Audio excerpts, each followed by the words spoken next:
கணக்க கவனமா பாருங்க. ஐயோ! இவ்வளோ பெரிய பின்னங்களான்னு பார்த்து அப்படியே நிறைய பேர் பயந்துட்டு போயிடுவாங்க. ஆனா இதுல இருக்கிற மேஜிக் வேற. வாங்க பார்க்கலாம். கேள்வி என்னன்னா கவனமா பாருங்க.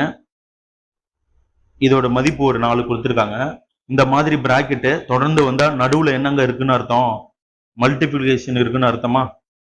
இப்ப முதல்ல நம்ம பிராக்கெட்குள்ளார இருக்கிறத நம்ம சிம்பிளிஃபை பண்ணிடலாமா? ஃபர்ஸ்ட் பிராக்கெட்டோட வேல்யூ 11/5ன்னு வந்திருக்கா? ரெண்டாவது பிராக்கெட்டோட வேல்யூ 23/11ன்னு வந்திருக்கா? மூணாவது பிராக்கெட்டை பாருங்க, இங்க என்னங்க வந்திருக்கு? மைனஸ் வந்திருக்கு. இது கவனமா நம்ம இருக்கணும். மூணாவது பிராக்கெட்டுக்கு என்னங்க வந்திருக்கு? 1/19ன்னு வந்திருக்கா? நாலாவது பிராக்கெட்டுக்கு 47/23ன்னு வந்திருக்கா? அஞ்சாவது பிராக்கெட்டுக்கு 95/47ன்னு வந்திருக்கா? இப்போ எல்லா பின்னங்களையும் வரிசையா எழுதிக்கலாமா? இப்பதான் நம்ம இதோட மேஜிக் என்னன்னு பார்க்கலாம். இப்ப பாருங்க, 11க்கு 11 கேன்சல் ஆகுமா? 47க்கு 47 கேன்சல் ஆயிடுமா? 23க்கு 23 கேன்சல் ஆயிடுமா? இப்ப இந்த 5 எத்தனை 95 இருக்கு?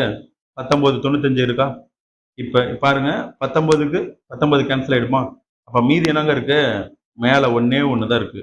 அப்ப ஆன்சர் 1. அப்ப ஆப்ஷன் பி.